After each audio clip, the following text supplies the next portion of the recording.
it's too easy just to think, oh no, this is too big a problem. What can I do to actually, help or do anything about it? Well, if we all felt like that, then nothing would get done.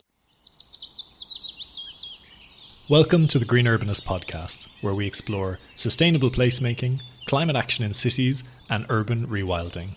I'm your host, Ross O'Kelly, an urban designer, educator, and sustainable placemaking consultant. Welcome back to the podcast and to part 3 of the podcast series on urban rewilding. Today's episode is a conversation with Stephen Mason. My name's Steve Mason. I am the Community Parks Officer for Cheltenham Borough Council, working within the borough, looking after all the green spaces, or helping to look after all the green spaces. In this episode, me and Stephen have a great conversation all about the work that he and his team at the local authority in Cheltenham are doing to bring urban rewilding principles into a town setting, and also how they're trying to connect the habitats in the city to the wider landscape as well. We talk a lot about the different kinds of projects that they're doing, like meadow creation, orchard creation, the way that they're working with communities and leveraging existing interest in conservation and nature, but also bringing these concepts to the wider community and gaining support for this kind of biodiversity projects. And overall, just a very practical and inspiring chat about making these kind of projects happen at the local level. Don't forget to check out the other episodes in the Urban Rewilding series. Links to those are in the episode description. You can listen to those after this one if you haven't heard them already. They're all great conversations, so don't miss it. First of all, I'd love to know, what is your sort of definition of urban rewilding? Or if you use a different term, let me know what that is and why. Yeah, no, that's I suppose the big question is, do you call it rewilding? We tend to, mainly because it's that headline grabbing term that the public have become more used to and hear it more and more often. Yes, it does have a lot of context around it, and it very much depends where you are. If you're sat in the middle of Yellowstone National Park, it's perhaps got a slightly different context than if you're sat in a park in Cheltenham.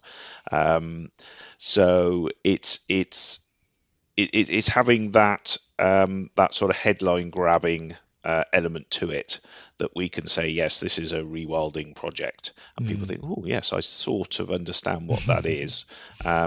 I mean, if you Google rewilding, it sort of brings up a lot of images of wolves and bison and things, and people then think, well, John, are you saying you're going to let loose wolves in the middle of Cheltenham? Obviously, no, we're not.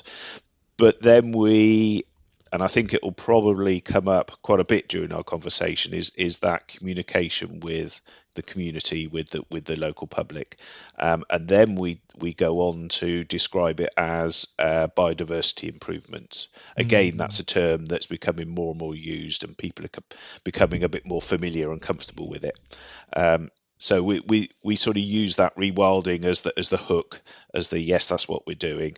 And then we'll go on then to explain, what we're actually doing in a bit more detail in terms of biodiversity improvements and connectivity improvements as well.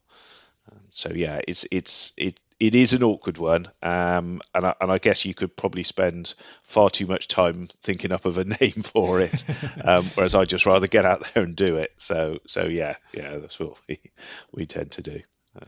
Okay, that's interesting, yeah, and I think it's something I'm hearing actually from a lot of people, is this thing of rewilding is an emotive term, and it's something that is maybe communicates more than other more technical terms like wildlife conservation or nature habitat restoration or something like that, which sounds a bit more technical.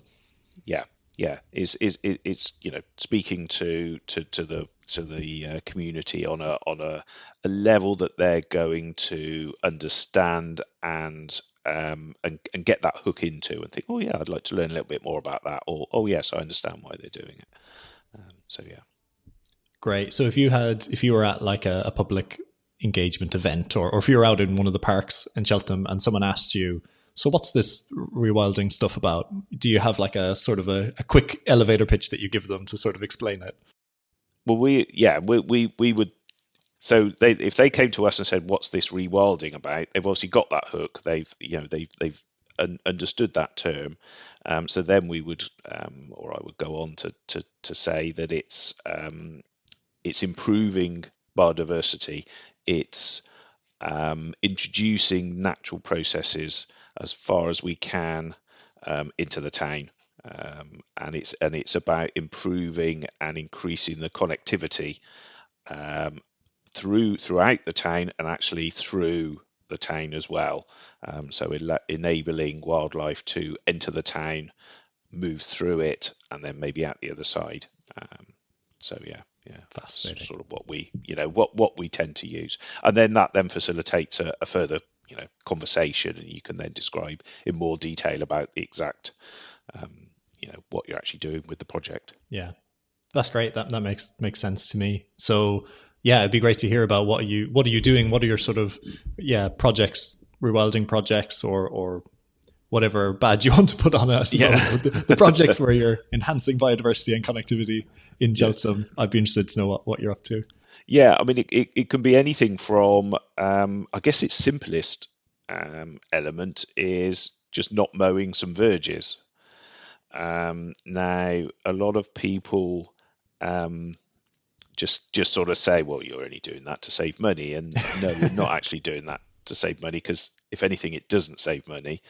It's if you leave grass to grow throughout the season on a verge, it's a lot more difficult to cut it at the end of the season on maybe your once or twice cut than it is to do it every sort of 2 or 3, 4 weeks, where it's nice and short. So no, it doesn't save money. But that's sort of something that we're beginning to introduce. Again, it's about communicating. We tend to find that it's one thing making changes to maybe an area outside the town, a slightly more rural, that people may only visit, I don't know, once a week or a couple of times a week. It's a totally different thing to actually make some changes in the area where they live day to day. And people generally are resistant to change. They're very sort of wary of it. It's been kept like this for as long as I remember, and you're saying now you're coming along to change it. You also need to ensure that there is an element of management. Rewilding in an urban context isn't just leave it and that's it, and let it get on with it. There has to be some form of management. Even when you're trying to introduce more sort of dynamic matrix in terms of the habitats, some natural processes into the town. You haven't got those megafauna which the cows, the horses, the other herbivores which come in and dynamically change the habitats. So there has to be some form of management. So we try and employ, or beginning to employ, even where we've got an area where it isn't maybe a grassed area that we just left long and it isn't cut, we will try to give a 1 meter strip, maybe next to a path, where we will continue to mow that small strip.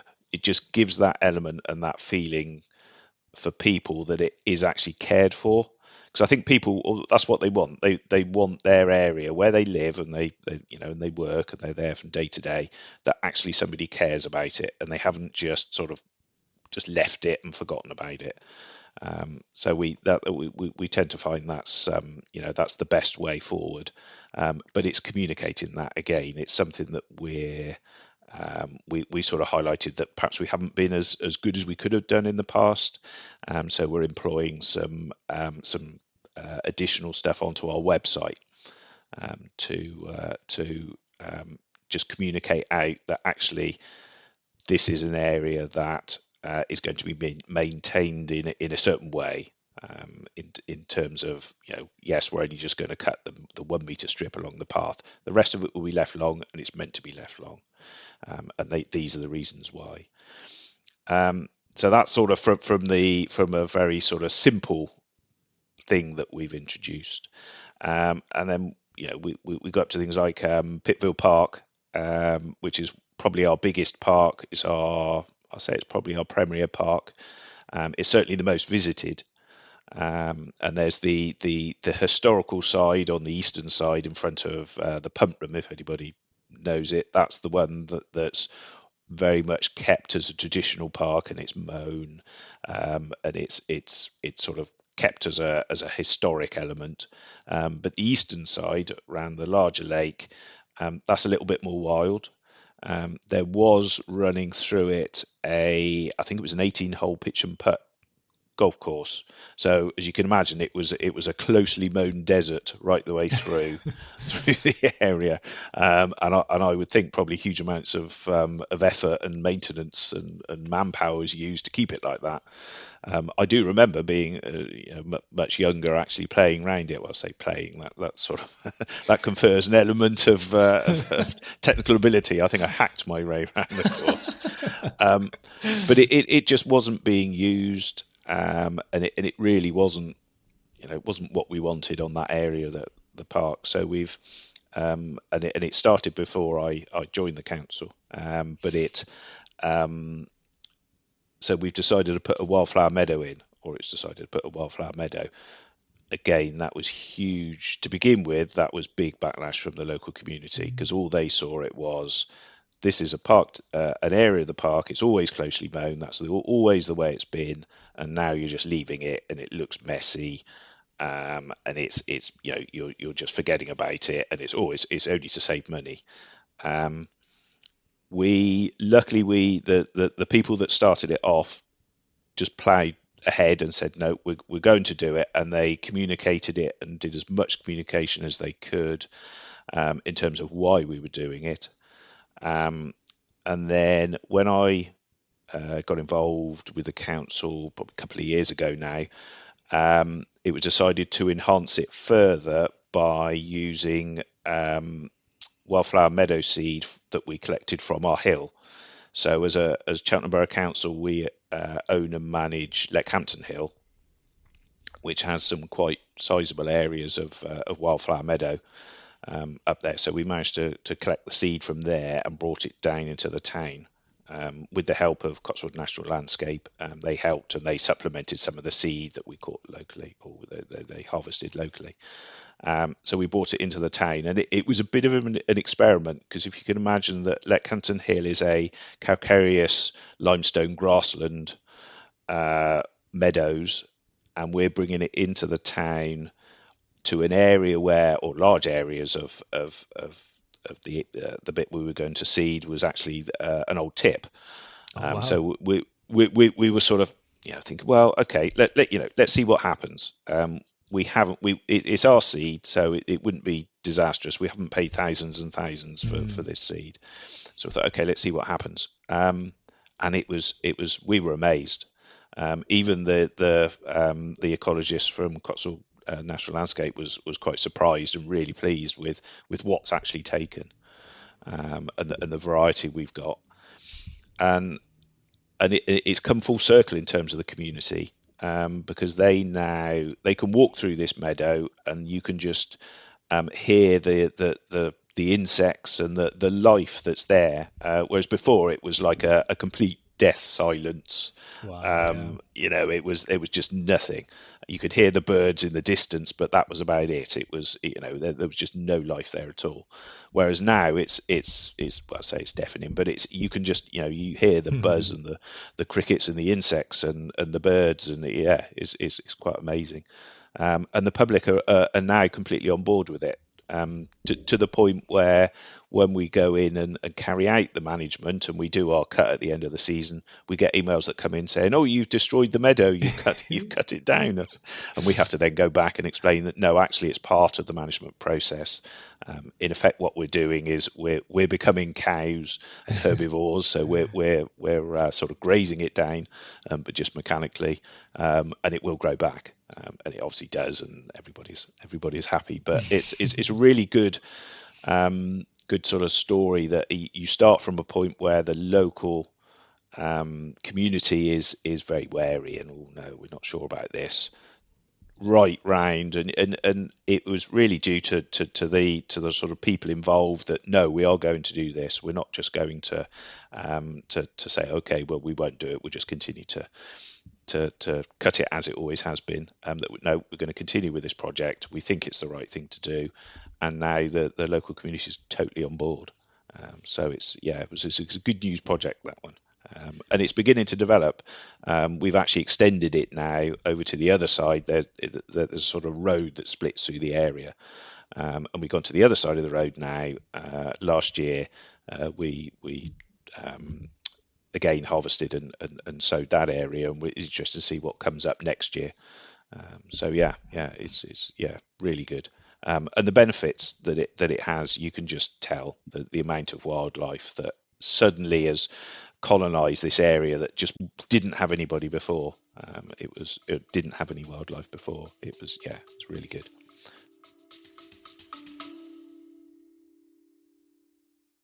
Just a quick break to tell you about a free training and PDF download that you can access right now. It's called Urban Sustainability in 5 Case Studies. In it, I explain important sustainability principles through case studies of best practice, buildings, master plans, and public spaces. The link to the free training is in the episode description. Really good. I love that. I think that's like some really practical ideas there for other local authorities or other landowners to think about doing. And particularly, I love that thing of harvesting the seeds locally from a site nearby, because that's just, I guess it shows even if the soil is different locally, at least, you know, the conditions, the climate is the same, all that kind of stuff. So it makes sense. Yeah. I mean, our idea is to eventually, when it becomes mature enough, which is not too far off, we will actually harvest seed from the Pittville Park and use that in other areas of the town as well, to spread out and increase the areas. So not only is it, let's look at it in money terms. Not only is it saving us money, because wildflower seed is incredibly expensive at the moment. It's ridiculously so. That it reduces the, if you like, the carbon footprint, because we're using local seed. As you said, it's seed that's proven to grow well in that climate in the area that we're in, and it should just be hopefully a win-win. But we'll see. Amazing, nice. I'd be interested to know a bit about what are you doing in terms of ecological connectivity that you mentioned earlier through the town. How are you promoting that? Yes, it's something that we're beginning to look at. We are very lucky in Cheltenham in that we do have, there is an old disused railway line which cuts pretty much north to south through the town, that we actually own and manage.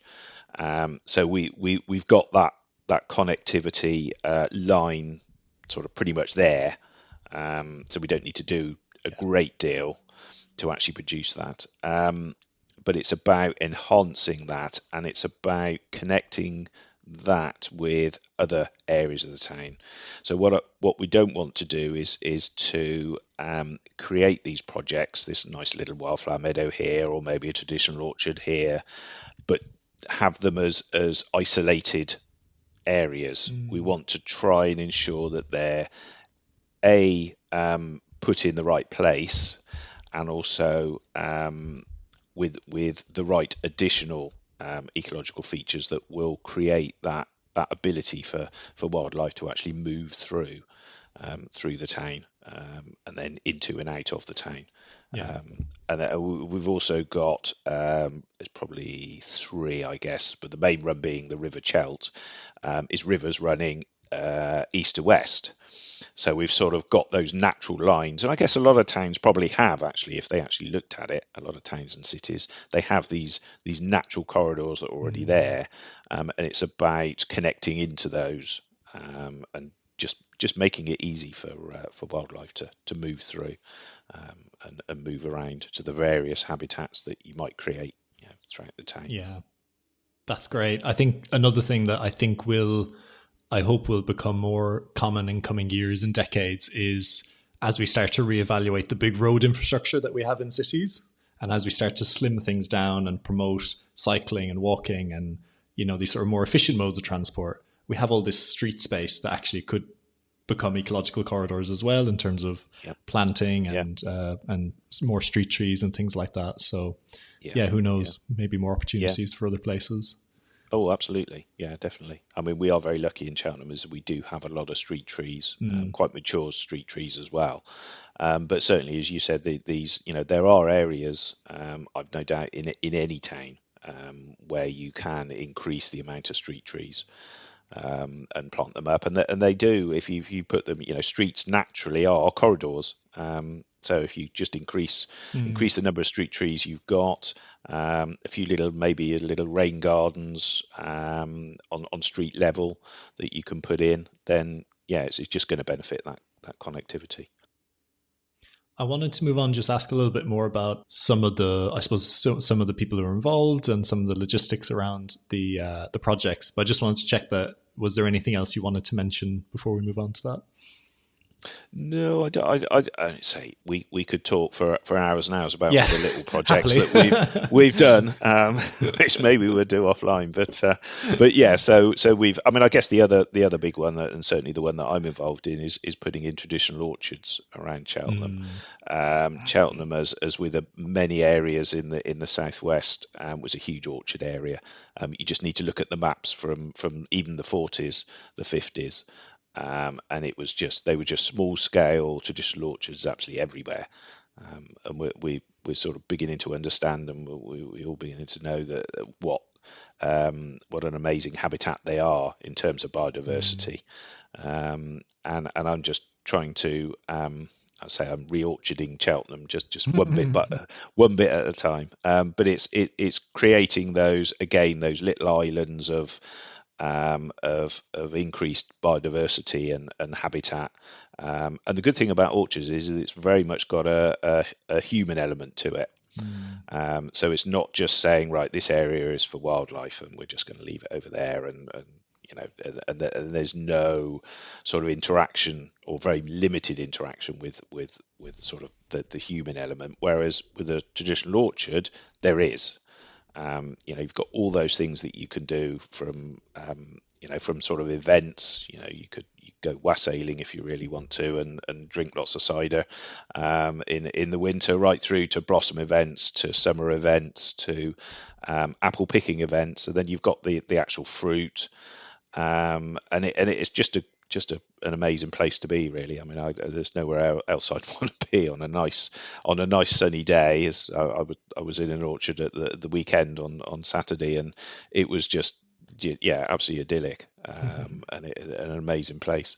And it's something that we're just trying to introduce a little bit more of in Cheltenham.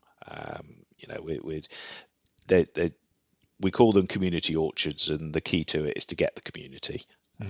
It's get them involved and wanting an orchard rather than imposing something on them, that then just becomes a few trees just sort of sat in a field, and nobody's really looking after them. So that's the key to it. But that's another big sort of element to what I do.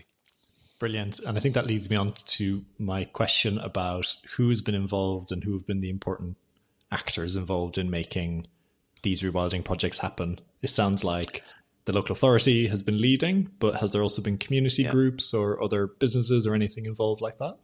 Yeah. So we as a small team, we're quite a small green space team, and I think we're now quite the people involved are quite passionate about these projects and putting them into Cheltenham wherever we can.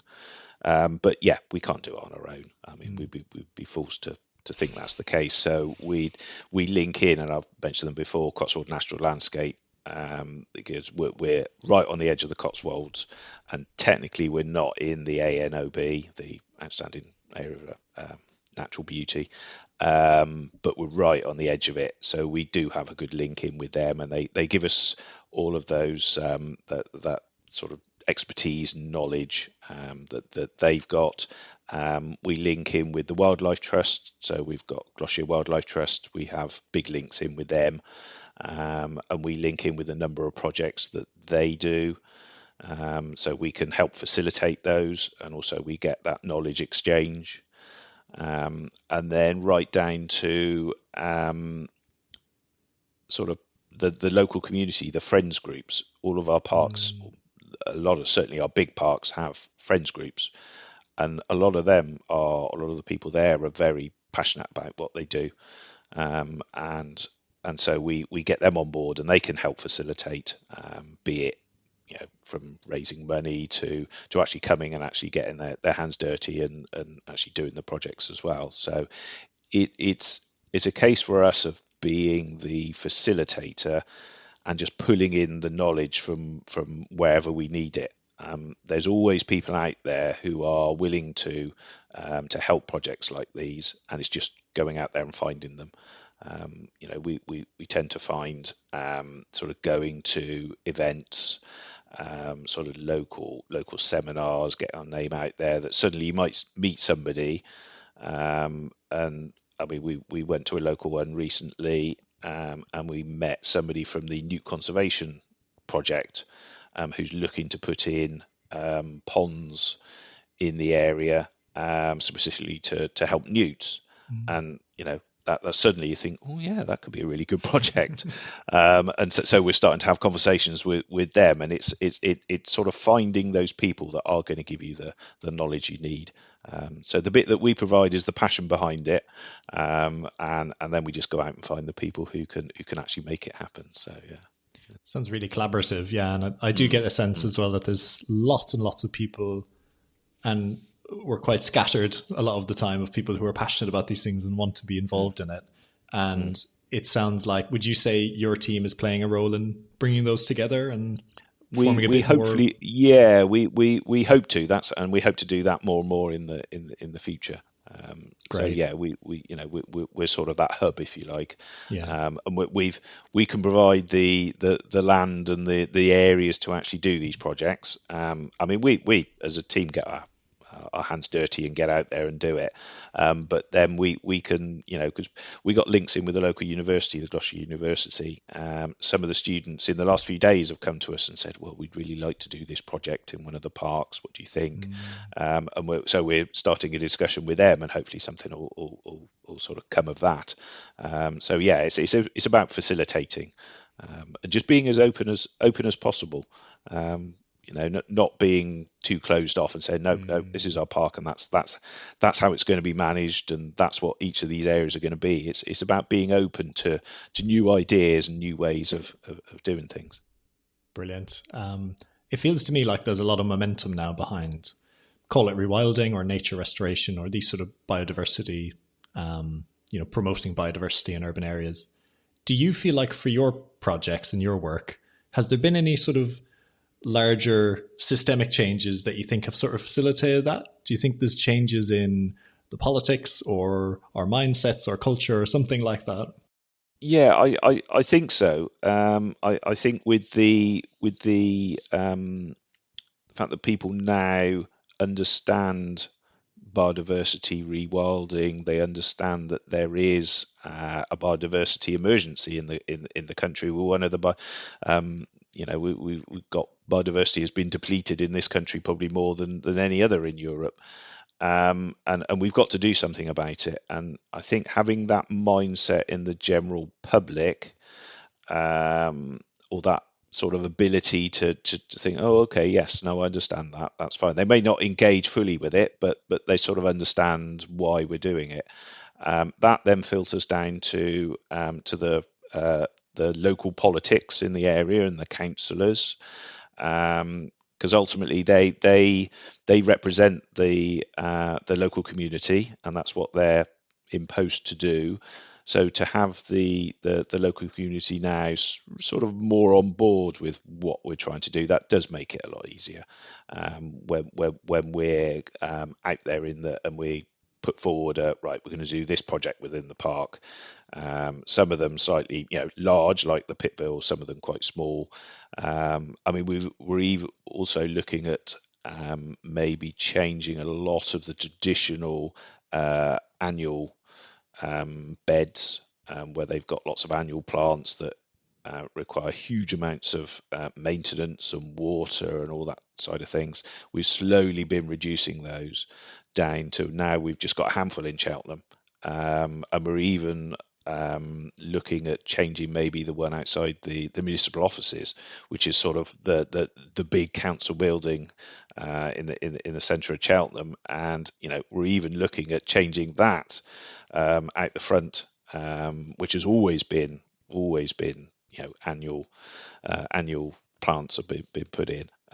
Changing that to more of a perennial scheme, which will sort of reduce the amount of maintenance, but also we can put in a lot of plants that are going to increase pollinators and birds and etc. etc. So yeah, it has been made. I think the change in mindset over the last sort of, I suppose, 5 years or so has made it a bit easier for us to go out there and do these projects. So yeah, definitely. Great. Really good to hear that. I think this has been a really positive conversation, but I'm going to ask you to focus on the negatives for a minute because I'm interested in knowing what are some of the barriers or challenges that some of your projects have faced, and then would you have how did you overcome these? And I guess maybe that there's some advice for other local authorities in there as well. I think it's. I mean, the main one is the local community and communicating with the local community. That's always the biggest barrier. It's you're coming into the area where they spend most of their time. And you're saying, right, now we're going to totally change the way we're looking at this area, and we're going to maintain this area, and it's suddenly going to look a lot more, I won't say scruffy, but it's going to have areas that aren't mown as much, and suddenly people go, oh no, I don't like that. No, we can't, and it's continuing that process of communication. So you don't just communicate with them once, you just carry on doing it in a number of different ways. So we're starting to go out onto social media now and explain bits and put photos and look how wonderful this is why we're doing it. It's about having additional things on the website to explain, and it's about trying to be out there in and approachable actually within the parks, and people often do. If you're out there working in a park, people will invariably come up and ask, "Oh, what are you doing?" And then you can then go through and explain, what it's all about. But that's always the most sort of difficult thing to overcome. Is that you're suddenly changing an area that people have known and maybe loved for years and years, but it's about, and it's making them understand that nature is dynamic. So it's not about saying, right, I'm going to leave this area long and let maybe an area of brambles grow, and that's how it's going to be. So we've gone from a sort of closely cut and mown area to an area that's long grass, bit of bramble, and that's it. We've just changed to that. It's about trying to get over that it's dynamic, and maybe one year we might come in and cut it all down, and then we'll leave it for 3-4 years just to grow back up again, and we'll do that as a dynamic process throughout the area. And it's trying to get that across to the people as well, that don't expect it now suddenly to be long grass. It may be that it's cut and then left for a few years. So that's always the difficult thing as well. But yeah, we're getting there. I mean, we are getting better at communicating out. We're always trying to find different ways, which is why we like to go to these events as much as we can with our little display boards, and this is what we do and this is why we're doing it. And that normally you do get quite a reasonable number of people that come up and do ask some very very valid questions. But it's also about us not being completely tunnel vision. It's a process and a collaborative process with the local community, and it may be that there's some very good reasons why a certain area isn't right for, let's call it rewilding, but isn't right for rewilding, and we have to take those on board. It's about creating, because these parks are certainly the local parks are, people spend a lot of time in them, and if we just let them, or large areas of them, just go to for rewilding and become a little bit more scrubby and a little bit more sort of long grass brambles, that may affect the safety element of the park. People need to come into these parks and engage with these parks and engage with nature, because that's how we're going to let this move forward and increase the amount of biodiversity we can have in towns. Is to get the local community involved, on board with it. And if suddenly you create a park where they don't feel safe, then I'm not sure that might be good for nature on the one hand, but is it actually going to be right for the human element? And also then you might start to have backlash, and have to end up just going back to what it was. So it's about that sort of fine line that you need to tread. You can't just do everything in terms of for nature. Certainly in an urban context, you have to acknowledge that there is a human element, and a big human element, and you have to take that on board. And that's just a learning process for us as much as it is for the local community.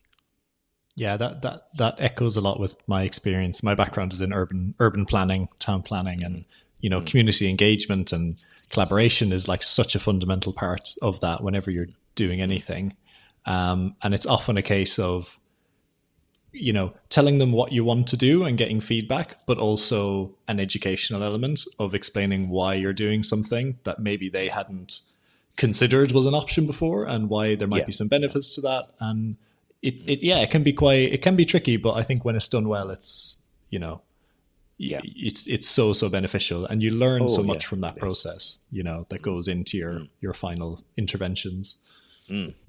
Yes, yeah, very much so. I mean, we like to collaborate a lot with local schools, so we go in and explain to the pupils, why we're doing it, what we're doing, and they become really engaged. They're the ones that immediately it twigs for them, and they think, oh yeah, no, I understand completely why you're doing this, and they're very much on board with it. But yeah, because I run a lot of bat walks throughout the town with the local. A lot of them is with local schools, but also with other community groups. So again, I've got a link in with the Gloucester University, and I borrow some of their bat detector kit, and we go out with the kids, and they absolutely love it. And I did one a few weeks ago, and one of the kids come up to me and said, "I've never done a night walk before. This is amazing." And it's introducing that whole new concept to this one child, that actually the wildlife and nature doesn't just go to bed when you go to bed.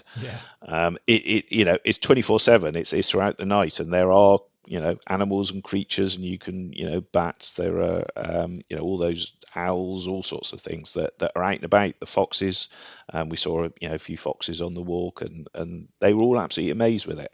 And that I think is so important, is getting that next generation completely engaged with it, understanding why we've got to do it. Because it's all very well us putting in all these interventions, trying to solve the climate crisis, all these things, if actually we haven't got that generation coming up behind us that are going to take that baton and run with it even further. So it's very important. Amazing. Love that. Bat walks are quite magical. Oh yeah, yeah. Great thing to do. I do as many as I can. So yeah, they are good. They are good. I'd be interested to know. So there's lots of urban rewilding projects popping up across the UK and around the world. Have any other projects influenced what you're doing in Cheltenham? I suppose. I mean, there's always the big one in this country, the likes of the NEPs Yeah. and things, and you sort of hear that. I haven't been lucky enough to go and visit yet, but I hope to. And that's always, if you like, a flag bearer of what can happen. Um, but there are lots of other projects. I mean, I'm involved with and taking a lot of inspiration from the Grange project over between Monmouth and Abergavenny. The amazing Tom and Chloe Constable are out there doing, on a much smaller scale than that, but a very much a similar thing. And again, it's that sort of collaborative sort of learning process that I went and visited that and came away thinking, oh, actually, yeah, no, that'd be really good if we could employ that on maybe a much smaller scale, but in some of the traditional orchards that I'm putting in, and so yeah, it's I guess certainly in terms of the urban rewilding projects, I don't think as a if you like, a countrywide community, we're particularly good at shouting about what we do, and maybe that's something that we need to do a bit more of is to have those projects that can become that when you think, oh yeah, actually I could employ that in my town. But yeah, so it tends to be the sort of the larger projects that you gets a lot more coverage, that you sort of get inspiration from, and it might only be that you can take one or two elements maybe of that and employ it in the town. But if that's the case, that's brilliant. So yeah. Yeah. Rewilding is very much a practical applied science, isn't it? So it's when you go and visit places, that's when you just really understand actually how these principles work in practice. Yes, yeah, absolutely, yeah. It seems like I'm just thinking off the top of my head, other local authorities that are doing similar stuff to you, the likes of Reading. I know Derby are starting to look at rewilding some of their parks. And yeah, it seems like there could be lots of, also Enfield in London, who I'm also speaking to as part of this podcast series. So I'm sure there's lots of shared learning that could go on between you, but there isn't there isn't a place for that to happen yet, is there? No. I mean, we are part of we do link in with I think it's the Reclaim project, which is an urban rewilding projects are run by University of Surrey, I think it is. Okay. But it's like an international collaboration. And that's looking at elements of how you can rewild or bring biodiversity into the town, or into towns and cities. But again, I wouldn't say it's particularly well advertised, but it's definitely worth the look if anybody's sort of looking to introduce projects into the urban environment. Then yeah, the Reclaim project through the University of Surrey is definitely one to look at. There's lots of shared learning on there. So yeah, that's really great. I'm going to check that out. I hadn't heard of it before. Yeah, no, I would do. Yeah. We're kind of coming into the closing scenes here. And I'm really interested to know, I have this sort of quite big question to end on. Really interested to get your perspective, which is if we sort of zoom out a bit and we think about urban rewilding as the sort of bigger movement that's going on. For you, how would you like to see that going in the coming years? And what would success mean for you? Or what, for that kind of wider movement? Yeah, if I mean, in terms of our projects, if we sort of zoom back in again, we have carried out a lot of baseline surveys to say, right, that's the state of it at the moment, and then we will carry out these surveys again in the future, in the next few years, and say, right, okay, has biodiversity improved? And that's one element. To say yes, is it successful on that side of things? Then you move out and say, well, have the public been engaged? Are they more accepting of similar projects if we employed them in the area? That would be a big success, tick in the box box for us?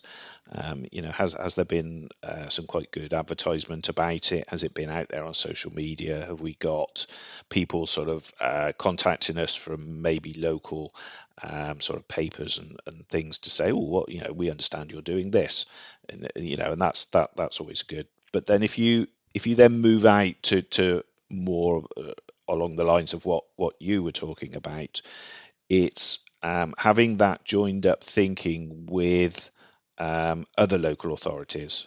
It links back into the connectivity side of things. I mean, us as humans, we're very good at drawing arbitrary lines on a map. So if I go onto the software we have with our the Cheltenham Borough Council software, and you put it up on the screen, there's a big black line, wiggly line that goes, and that's Cheltenham Borough Council, and that's what's decided. And as a team, we look at everything within that line, everything outside of that line. Well, no, that's not us, that's somebody else. And obviously with the economic current economic state, it's not easy. A lot of councils across the country, I've no doubt, have had reductions in the amount of staff and the amount of budgets that these, the green space departments can actually have. So not only are you have a sort of a line and it says, right, that's what you've got to manage. You've got less resource to actually manage it with. So you're less likely to have that sort of outward looking view, or have the ability to have that outward looking view.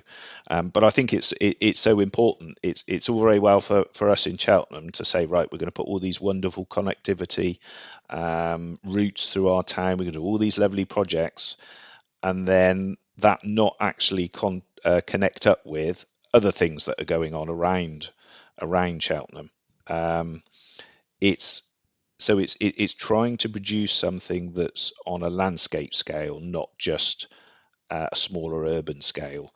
So if we can get to the point where actually we are talking with all the local authorities around the Cheltenham Borough, and actually having conversations to say, well, actually we're going to do this project here, I think it would link up really well with this area that you've got, and you can do a project there. I think that's, to me, that's where it needs to go, to have that ability for wildlife to move right through the landscape, not just small islands. So if they become, if you've got a population that suddenly becomes under stress for some reason, they've got the ability to withstand that and just move to other areas that are suitable, and continue rather than just declining. And this is what we've seen for years and years, is these isolated pockets. The populations just completely decline because they got nowhere else to go to, or find it very difficult to move around. So that's the issue. So for me, that I think would be a really big tick if we can get to that point, and I think we will do. I think with more and more councils, I've no doubt there are. I mean, I know of a few councils, and you've mentioned a few that are doing it, but I've no doubt there are many other councils that are doing all these sorts of things, and it's about trying to link in with them.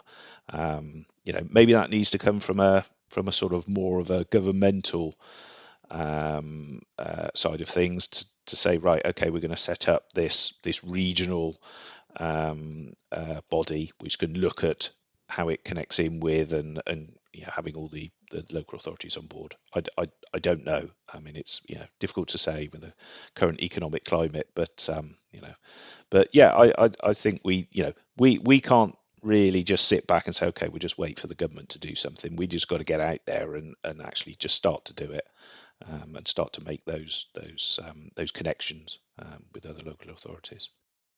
I love the idea of a town or a city or an urban place, thinking of that as being integrated with its wider landscape and an ecological region. Because I think we're so used to, and I'm probably guilty of this as well on the podcast, of sort of compartmentalizing the urban ecology and the wider ecology. Yeah. It's very much what we're looking at. I mean, we are lucky enough in Cheltenham to be pretty much surrounded by rural areas completely on all sides. Some of them are quite narrow now before it disappears off and goes into Gloucester, but it's but there are rural areas all the way around. So we have got that ability to link up with the wider landscape, be it up into the Cotswolds or up into the Severn Vale. But it's still having that sort of conversations and that dialogue with other local authorities to see how we can do that better, to help the movement of wildlife. Yeah. I wonder, will the creation of local nature recovery strategies, which I know are going on at the moment, be part of that? I think that will certainly help, because it does bring together various members from certainly from our point of view from around Gloucestershire. So I think that will definitely help. Whether BNG helps, the Biodiversity Net Gain, that may help, because you sort of have to look at more of a landscape scale and how your development fits in with that. So yeah, maybe that will help. So I'm not completely sort of depressed about it and thinking, this is never going to happen. I think it will, and we're slowly moving to that, to that end. But yeah, that's the end goal anyway. Great. So you're feeling optimistic, I suppose you'd say, that we're moving in the right direction. I think so. I think, whether that's naturally myself, I don't know, but I think you have to be. I think it's too easy just to think, oh no, this is too big a problem. What can I do to actually help or do anything about it? Well, if we all felt like that, then nothing would get done. Yeah. So yes, I can't help on a national scale.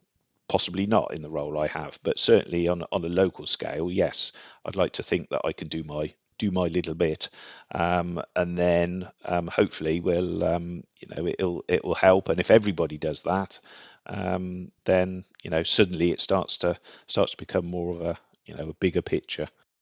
Yeah, brilliant. This has been such a great conversation. I've learned loads. Any sort of final points before we wrap up? Anything that you wanted to mention? I just think people just need to just get out there and have a go. Be it on for people who might just be a local resident and they've got a garden. Well, do something in the garden, put in a pond, just leave a little bit that's a little, area that's a little bit more long grass, and don't cut your lawn so often, all that sort of thing. That's all good. But it might be that there's some local projects that are ongoing in your area that you can get involved with. So, certainly the local wildlife trusts, and every area has a local wildlife trust. They're always a good starting point. And then any of the local authority websites, we're trying to get out as much as we can on the websites about what we're doing and the projects we've got going. And it might be that you can, people can get involved in that. Local residents can come along and help help actually implement it, manage it, and gain something from that. And then in their own way, they might be able to influence it as well, because as I've said many times before, it's not about us being tunnel vision and closed off to ideas. It's about listening to all sorts of new ideas, and it might be that somebody mentions something. Oh yeah, actually that's really good. And you go away and research it and think, oh yeah, actually that would really benefit the project we've got, and we can implement it. So yeah, it's about just going out there and having fun and getting your hands dirty and just enjoying yourself.